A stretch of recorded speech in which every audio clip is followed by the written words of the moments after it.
Welcome to the Geekery podcast, where BJ is no longer patient zero. I'm Void. I'm here with my co-host Beej. I'm not Typhoid Mary now. Hopefully, yeah. Today we are not talking about anything along those lines. We're actually talking about the Watchmen. I didn't tie in the intro to the rest of the show. Sometimes that happens, but the Watchmen TV show came out not very long ago. This was like huge right at the end of last year. I don't actually know when it came out. That's the weird thing. Like, I know people were talking about it, and I just kind of lost track of when it was actually on the air. And then you started talking about it a few weeks ago and made me watch it. But it was like, I don't actually know when this aired, like came out new. I think it wrapped up. I think it was like a once a week release because it was HBO. And I want to say it wrapped up right before the holidays, sometime like early to mid-December. So I watched it right after everybody was super hyped about the finale. I watched it like 2 or 3 weeks later when I was actually like on my break for winter, when I got away from work for a few weeks. So that's when I binged the whole thing. And that's kind of what I ended up doing. Like, I didn't binge it. It was an every night, an episode or two. Then I started watching it with Jennifer. It was actually a palate cleanser from Lois and Clark. That I got her the Lois and Clark DVDs, and we've been watching those, like the 4 seasons of those from the 90s, and they're really, really good. But it's like they're really campy, and you know what they're getting into. So it's like when we wanted something that wasn't campy and silly, it was Watchmen. So it was something very, very serious to go on the other side of that. So we want to talk about this show, but also we thought we should probably touch on all of the other Watchmen stuff. Even though I feel like we don't have a whole deep dive there, but the show is where we spent a lot of our time. And, I watched the show and it hooked me, and we'll get into that. But then because of it, I went and I read the graphic novel, which I've literally never done, but you've done multiple times, right? Yeah, I've done it multiple times. I have it sitting in the other room. Jennifer actually had a copy in her office at work, and I was going to read it before this, and I got sick, and everything kind of stopped working in my body, and I just kind of sat there and moaned for a while and coughed. But it's something I've read a lot, and I've always loved it, but it's never been one of those that I just think of when I think to recommend it to people, because it's so specific. Like, I have to be in such a certain mood to read or watch. Apparently now watch Watchmen, that it's not something that when people are like, oh, I want to read some comics, which ones do I need to start with? It's never Watchmen. There are too many issues issues with it being a comic book. There are too many issues with the way it's put together, I think, for me to like fully like recommend it as like an intro to comics, even though it's something I think everybody should read. Yeah, it was, I don't even know how to describe it, but I'll put it this way. The Watchmen graphic novel, I've seen it before, and I've picked it up before, and I've never got more than the first issue into it. I've barely gotten a couple pages into it. And this time, I would not have finished it if I hadn't already watched the show. And it's because the TV show is a continuation from the comic. And so the comic acts as a prequel to the show. And I liked the show so much that I wanted to go back and get the backstory. I wanted to get the prequel part of it. So if I didn't have the show to inspire me, I definitely would have bounced off the graphic novel again, like without a doubt. And that's so strange to me, because part of what I saw in the show immediately, and it may be why I liked the show sooner than you did as well, because immediately, as in episode 1, I was hooked in.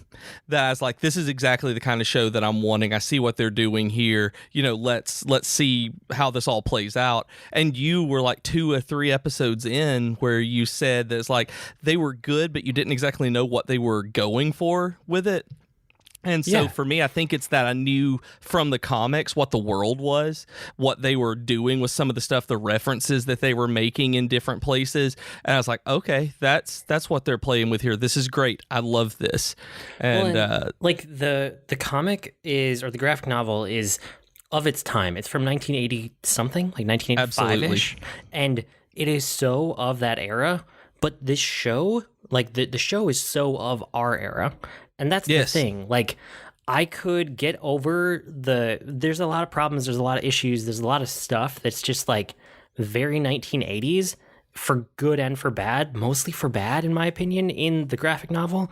But I could get over it because I saw what they were doing, because I had the context from what they were doing in 2019 when the show came out. Okay, what was it that was so 80s that would have made you bounce? Like, that was for bad? I'm curious on that. I mean, a lot of it was, it was just, it was a different pacing and sensibilities, and it was the things that they were tackling no longer apply in the same way. You know, like we've just moved on as a society. It's been 30 years since the 80s, you know, like it's been a while.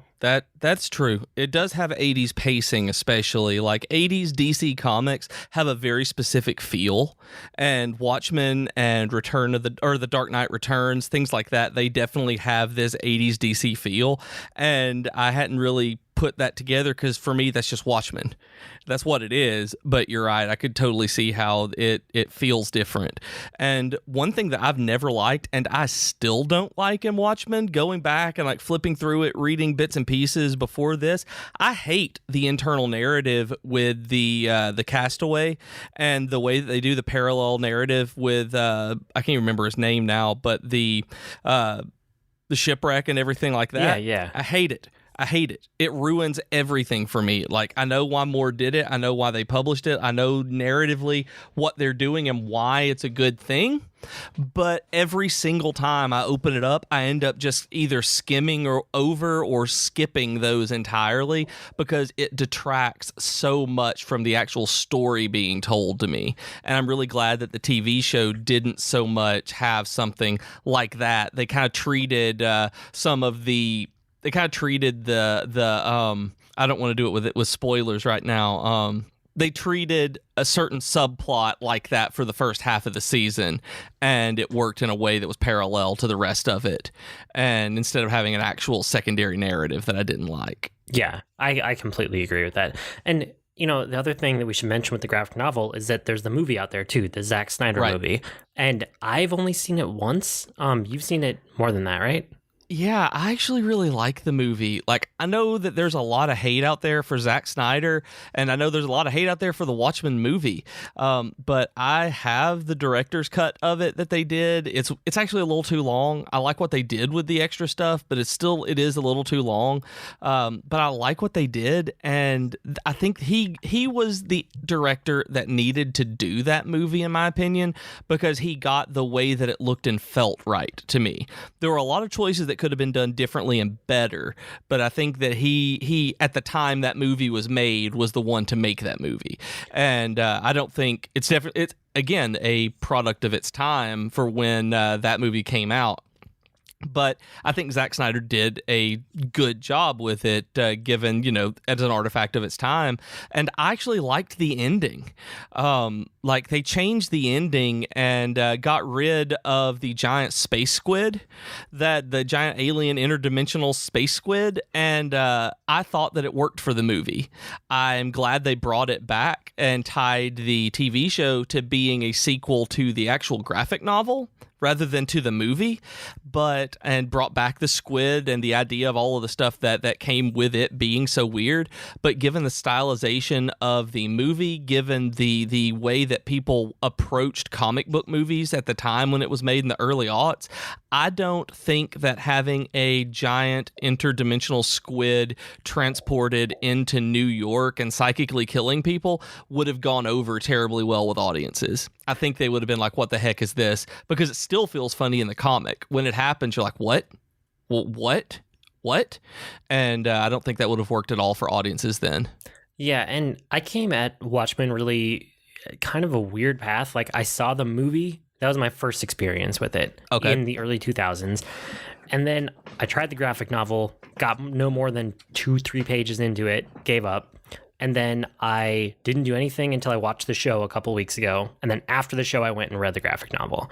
So reading the graphic novel, it was interesting because I was like, oh, I know all of this because I've seen the movie, except for the very end. Like, they changed the ending of it, but the rest of it was actually pretty close, which was kind of interesting. It was interesting, and that's why I like Snyder for that one, is that he kept it, not even that it was just the way he did the adaptation. I liked his cinematography in it because it felt like the Watchmen comic book because of the way that he framed scenes and had the action flow, the way that he would cut shots, that it didn't feel as much like a movie as it did a comic book movie. And not like in the Marvel MCU comic book movies. It was just like it was shot like a comic book, if that makes any sense. Yeah, it does. So I think that kind of gets us back around to the show, which is the thing that hooked us and why we wanted to have this episode in the first place. So the Watchmen TV show, season 1 technically, but they said that they're not going to make another season unless they have another story that they really feel like telling.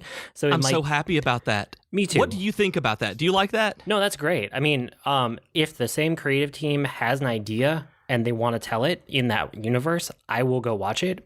If they don't feel like they have the right idea, I'm happy to let them spend 5 or 10 years thinking about it, because I wouldn't want to just make another season just to make it. And this feels self-contained and really good the way that it is. And it ends in a satisfying way that it's like, Yes. yep, this was a story that was told that could continue, that there is a world before and after this, but this was the story that was being told. And I love stories like that. Like, me too. Yeah, I was so happy they did that. And so the whole thing is, it's framed in an alternate reality, basically modern day. So it was like, 2019, because that's when the show is coming out. And it's all about, I don't want to say it's all about, a lot of it is framed through race relations, and kind of the backstory around it is the Tulsa Massacre, which is also known as the Tulsa Race Riots from 1921. And that's a real thing that happened, like in real life. So, and I didn't know this when we started this. Like, I see all of this stuff going on. They're showing the race riots in the first episode, and Jennifer is sitting on the couch like, oh wow, they pulled from this. They're doing great. And I'm like, what are you talking about? Like, that was a part of history that I have never heard about, like in anything I've ever done. That apparently she's done enough with like race relations and different programs and things like that, like covered up historical events and things at the library, that she's seen that one is one that people have talked about as being really covered up and not talked about because it's so embarrassing and like it's so terrible on what happened, and that I didn't realize it was a real thing. And so when I realized that was an actual event that had gone on, that these white people murdered all of the African Americans in this town, it was just like, oh man, this is going to be one of those series. And grabbing onto an actual piece of history like that legit happened, like the original one did Vietnam, made me really happy from the get-go once I realized that was real. Yeah, and grabbing onto it and then jumping ahead to modern day, and then kind of in between having the alternate reality of what happened in the Watchmen graphic novel happen in the 80s, essentially, of this timeline. Yeah. It was a really interesting balance between real world and changing just enough to be an alternate world, but not so much that it's like crazy sci-fi, It's still very grounded. And, tying back to race relations over and over throughout the whole season without beating you over the head with it, right? Like, it was done really, really well from everything I can tell as a straight white male. So I should put that out there, Yeah. right? Like, I don't have the same lens to view this that other people of color would, but I still, I'm so glad that it was made the way that it was, and it seems like they did a really, really good job with it. And it feels like you saying that, straight white male looking at this from obviously a very very different perspective than people of color, but it feels like I understood it better than I do a lot of things that handle race relations. Like, they framed this in a way that I could see it personally a lot easier than a lot of pieces of fiction, and I think the creative team nailed it on that, so that you could see this kind of Jennifer and I joke with one of our friends about where she's really up on like in shared inherited trauma, and that's really what this show is about, is that kind of inherited shared trauma that we have. And it's like, I felt that with this TV show, and it was like, man, this is heavy stuff that it's dealing with, but it's just so entertaining. Well, it was yes, I mean, it was heavy. I don't know if entertaining is the word I would use for it. It was compelling. Like, I was definitely engaging. pulled through. I was engaged, yeah. And there were all of these other things throughout it that touch on sci-fi and superhero stuff that I love, right? Like, there's this rich backstory of all of these heroes and what happened before, and tying into other things that had preceded it. But then there's also like some really cool flashback episodes and doing interesting things with time and the experience of time. There was So there's a couple episodes that I kind of wanted to highlight. Now that that was kind of the premise, and it's dealing with the fallout of the 80s and also the fallout of the Tulsa race riots, and anything beyond that definitely gets into spoiler territory. But there's 2 episodes I think I can talk about without doing major spoilers that I really, really liked. So one was a flashback episode, and it's a flashback of one of the major characters in this season, but also one of the original superheroes that kind of kicked off some of the alternate reality stuff that's going on in the universe of the Watchmen. And I was floored by how they handled that episode and the way that they twisted it around on itself so that it fit within the graphic novel in a way that was totally unexpected. Completely unexpected. I was blown away by that episode.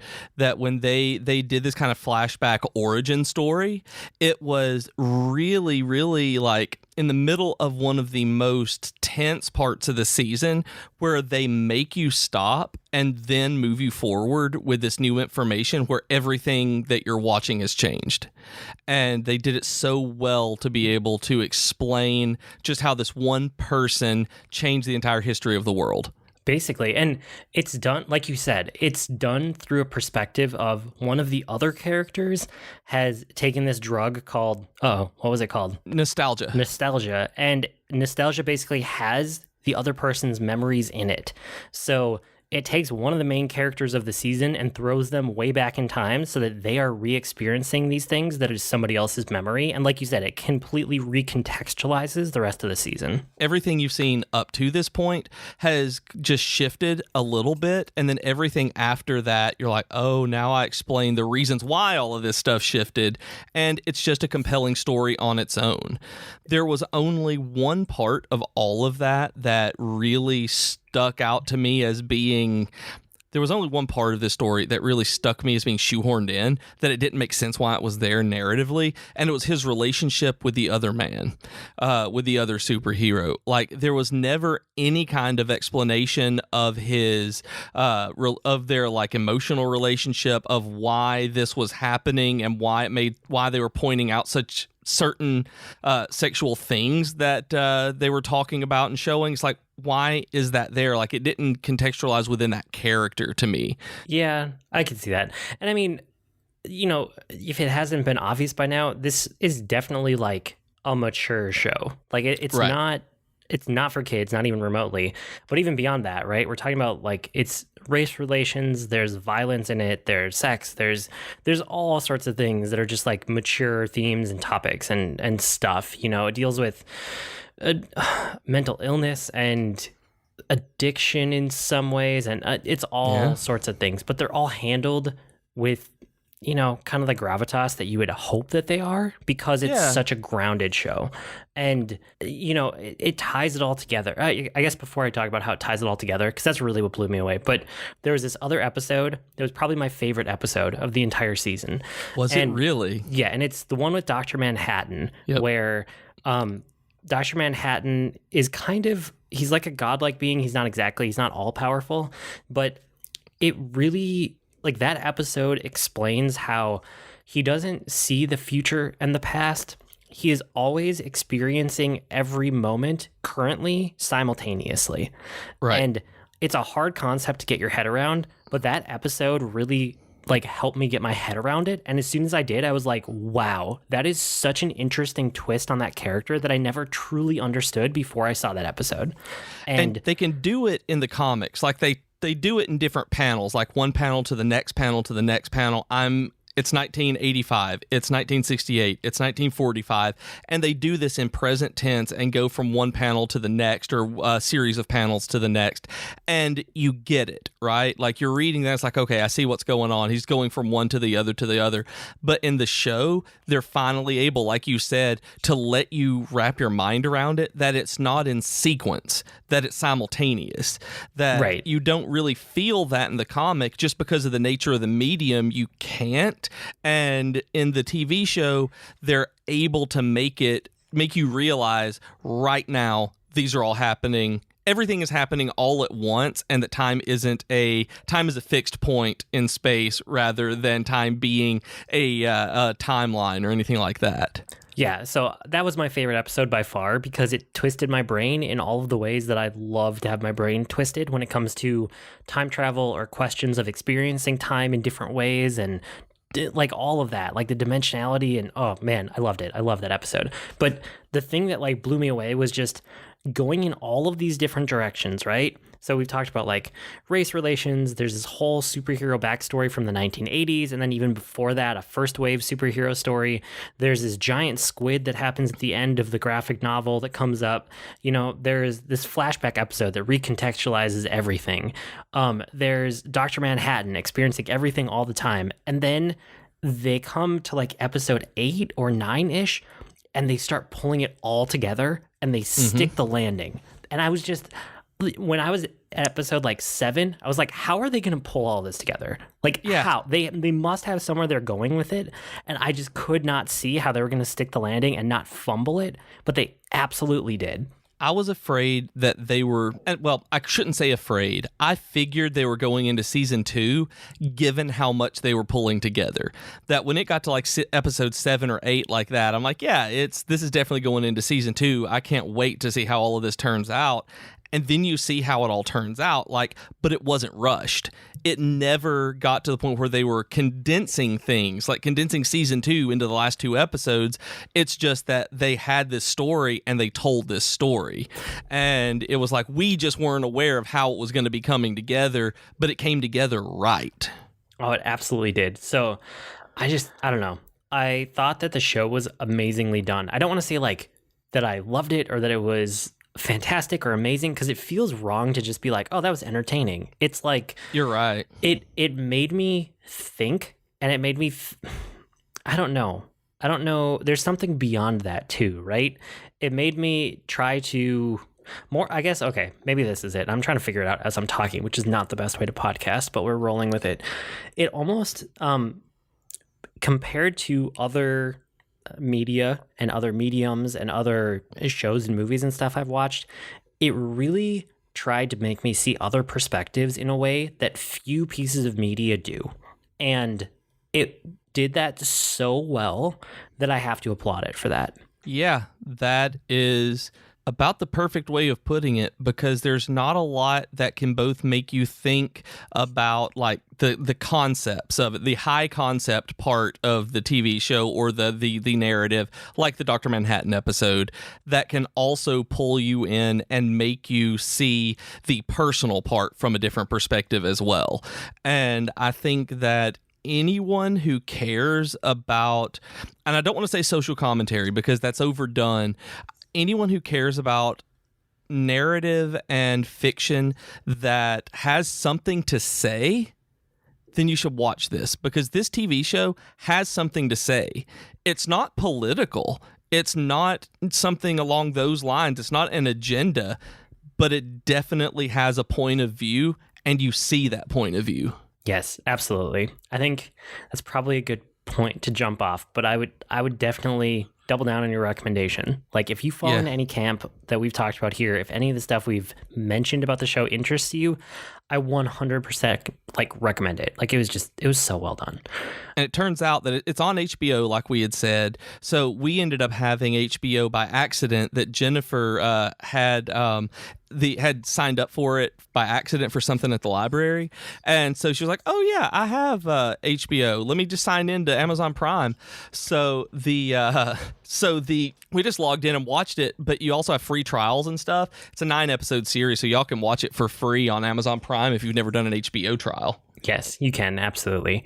Okay, before we do Weekly Geekery, don't forget, there's all sorts of stuff that you guys can help us with or find us at or all of these things. Patreon is the main way to support the podcast. We would really appreciate y'all going to patreon.com/geek2geekcast, supporting the show, tossing a couple of dollars our way. All of the money goes to supporting the show, the web hosting, all of that stuff. We have different tiers that you can choose from. We even have the ability for you to buy your own ad space on here if you would like to get to our entire audience. So if you would like to advertise and be an official sponsor sponsor of the Geek to Geek podcast, you can go to patreon.com/geek2geekcast. You can. And we have a whole network out there. You guys can go to geek2geekmedia.com for everything, or you can go to geek2geekmedia.com/subscribe and get it sent to you. But we have stuff like podcasts, we have the blog, we have writing, we have streamers, we have a little bit of everything out there, which is fantastic. Like, I just love seeing it grow and grow over time.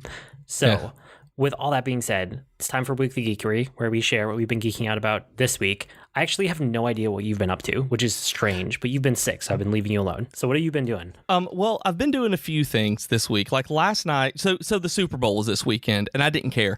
And I heard all of the stuff about the halftime show, and so Jennifer and I went and watched the halftime show, and we actually really, really enjoyed it.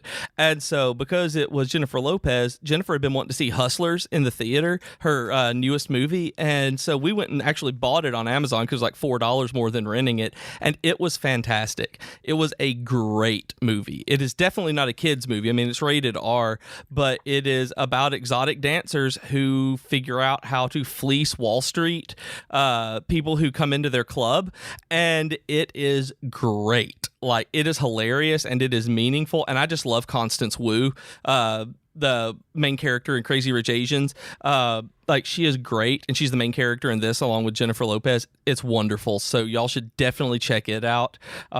You had been recommending The Fox in the Forest, that trick-taking card game that you got. Yeah, it's finally really good. Bought it. I got it for Jennifer for her birthday, and we finally got around to playing it and learning it, and we've been playing it just about every night, every other night, to have something just really quick that we can do, and we've been having a lot of fun with it. That it was really quick to pick up, and it took us about 3 games to really like figure out how we needed to play it, but now we've had a really, really, really fantastic time playing it, and now I understand what you meant by trick-taking card game. I was like, I have no idea what you're doing.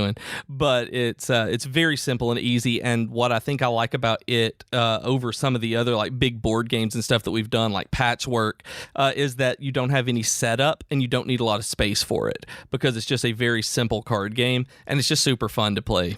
Yeah, it plays really quick, and it's really good. I'm glad that you guys liked it.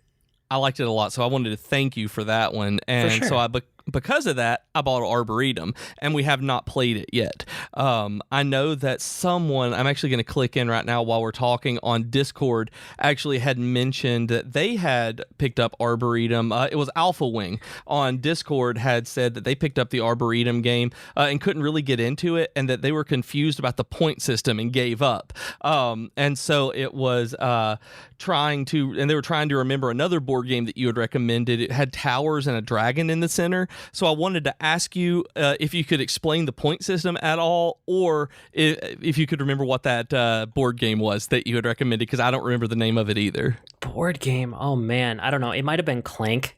Clank is, the dragon's not in the middle, but you have to like work your way down, and it's almost a press your luck game. You have to like go get a treasure and then escape before you get killed, and it's like a race against time against the other players and who can push their luck to get the best treasure.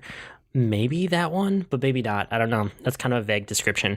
The points in Arboretum, I'm not going to be able to explain it over just audio, but basically the key thing to get your head around is that the thing that really matters is who has enough of that tree in your hand at the end of the game to actually be able to score it. And once you get your head around that, a lot of the rest of it clicks into place, because you could have a beautiful Arboretum with all these paths, but if you don't have any of that tree card in your hand at the end of the game, you're not allowed to get any points off of it, so there was no point in making it. So yeah, definitely, if you can try to get your head around the scoring of Arboretum before you start playing Arboretum, it's actually really important. Whereas a lot of other games, you can kind of not care about the scoring and just play it. Arboretum, the way that it's scored makes the game interesting. Like, that's really what makes the game. Okay, cool. I don't know what any of that means yet, but hopefully Alpha Wing, that has helped a little bit. Maybe. But yeah, so I'll eventually get to playing it, and then board games and stuff like that. I've been going to game nights the last few weeks. Like I did find a local gaming group that meets up every week, and so the last few weeks I've been going, and it's been a lot of fun. Like I'm actually really connecting with the people. I like them. I really could see myself being like really good friends with some of them, and it's like we've been playing like Just One is this really cool party game where it's just you have a card, you blindly pick a number, and then everyone around you writes down one word so that you can pick it. And then if any of them have written down the same word, like that one gets knocked out and you never get to know what it is. So you might have, like, instead of 4 words, you might have 1 if 3 people wrote down the same word. And then you have 1 word guess that you can make to get it. And it is hilarious. Like, we were all just cackling. Like, I can't remember the last time I was cackling that hard at a party or board game. Like, it was just hilarious. It was called Just One. We were playing Century Spice Road, which is really cool. It's one of those, I didn't know what an engine game was beforehand. Have you played any of those or seen those? Like a Euro game? Yeah. Yeah, and I'd never played those before, but I really liked this one. Once all of it gets going and everyone's like changing all the currencies out and doing this stuff with like the cumin and all that, like that was super fun. Like I'd never played anything like that. That was just my introduction to it. Spend an hour and just go Google worker placement game and then Google Euro game, and you will find about 1 million of those. I'm glad that you found it. I'm glad that you like it and that you're coming around to it. But just for context, there's so many games like that where you build your own engine and there's so many spins on it that if you like this one, there's a world of games out there for you. That's really cool. I'll have to look into that because that's the kind of game that Jennifer doesn't like. So it's not something that like I've ever really gotten into much before. Like, and I don't think I've ever had the chance to play one at any of my other friends' houses either. So it was like, that's really cool. I like that. And then we also played Codenames Duet, which is just a little fun. It's kind of like Battleships, but with again, like giving word clues and kind of being on teams and picking out how you can both help and trick the people around you. Like, it was really cool. Yeah, so Codenames is huge these days. Like, that one is really taken off. That's one of those games that you can just find at Target now because it's so big. I haven't played Duet, but actually, have I played Codenames? I might have just watched it a bunch of times because I've seen it. I don't think I've actually played it, but I've only ever heard good things about Codenames. Yeah, Jennifer had played the original Codenames at a game night at the library that she did. She came home telling me about how much fun it was, and so one of the game night members brought Codenames Duet in there, and it was like a 2-player one, but you can also do it with teams across from each other instead of just 2 people. So it was really cool. Like, it was a different take where it was technically a co-op game that you're trying to beat the game at instead of trying to beat the other person. It was really cool. That's awesome. And then Austin got me to start watching Shrill on Hulu, which is really good, the 80 Bryant show. It is because she was a writer at an internet startup, and it is one of the reasons like he's been really excited lately to get more, like trying to get more stuff written for the Geek to Geek blogs and stuff like that, because he watched 80 Bryant doing it and loving it so much on Shrill, and I did the same thing. So I started watching it and I've really enjoyed it. It's one of those kind of indie dramedies where it's not for everyone, where it's kind of sad and serious, but also like kind of melancholically funny. But I really liked it, so I don't know if you would or not. I'd like you to watch like an episode or 2 of it and see if you actually liked it. Huh. Okay, I'll add it to the list to check out at some point. Yeah, I'm just curious because I'm curious on whether or not you would, because I really like it, but it's right up that kind of like indie dramedy that I love so much, where it doesn't necessarily make you feel good, but it doesn't make you feel bad. It's just like, wow, man. Huh. In the weirdest way, melancholy. So, and ennui. So it's like, huh, okay. I just want to know what you think about it. Okay, that's fair. I've been doing stuff. I've been doing a bunch. So I kind of mentioned this last episode when I was solo and you were sick, but I've been trying to, to almost take a step back from like how fast I'm churning through stuff. And so I have a ton of geekery that I've been doing, but usually if I talk about it on the podcast and give an impression, that almost is like my end point with something, and then I'm kind of done with it and I don't go back to it. So I'm trying to be more cognizant of that this year and like wait until, like, give myself more time to experience things before I bring them up and talk them through, because I know that mentally I kind of like check it off as done after we talk about it on the podcast. So, I do that too. You're absolutely right. If it seems like I have less geekery this year, that's going to be why. Just because I'm trying to take a little bit more time with each thing, and yeah, we'll see how that goes. I know we're going to do a whole episode probably kind of about yearly themes and about like reworking stuff like that, because I've been talking to you about it. I'm just trying to figure out the framing for that episode, but I promise it's coming sometime in the next month or two, probably. Okay. So Weekly Geekery, I read a couple books. I've been trying to read a lot more. I read like 5 books total last year, and so far year to date I've read 7. So Nice. yeah, in January alone, I outdid everything that I did in 2019, which is sad for last year, but good for this year. So 2 of the ones that I read Dead Moon by Peter Clines, and it was okay. I've read a couple of his things, and he's kind of hit and miss with me. This one was like space zombies on the moon, and for being space zombies on the moon, it was pretty good, but it was also still just kind of space zombies on the moon, if that makes sense at all. Yeah, but that's okay because space zombies on the moon, man. Yeah, so if you're into space zombies on the moon, Dead Moon is pretty decent by Peter Clines. You could go find something much worse. The one book that I really did like a lot was Starsight, which is Brandon Sanderson. It's the middle book in whatever that trilogy is called. I think it's a trilogy. Might be a longer series. I think that's what it is, but I don't know. Yeah, it was really good, but it was a middle book. So I immediately wanted the next one. And I would recommend the first one, which, what's it called? Star? Oh, no. Upward? Take Flight. None of these is correct. You're going to Google it for me. Yep, I'm doing it right now. Let's see, that one's called Starsight. See, Skyward. There we go. Yep, that's the one. Skyward. So if you guys are interested, Skyward is a good book. I totally got that wrong. And then the other thing I wanted to mention was this YouTube series called VFX artists react to great and bad CG. Maybe it's bad and great CG. I always forget which way around it is. But people write in and they're like, please analyze this clip or look at this movie or watch this scene. And it's a bunch of guys that professionally do VFX, and that's what they do all day, every day. And so they made this into a YouTube series, basically. And I love every single one of them. It's so good because if it's like super high-end CG that we all consider to be fantastic, they will nitpick it and they will tell you all the reasons that it is working and all of the little things that they would do differently that would make it work better, or like where were the limits of the technology at the time, or stuff like that.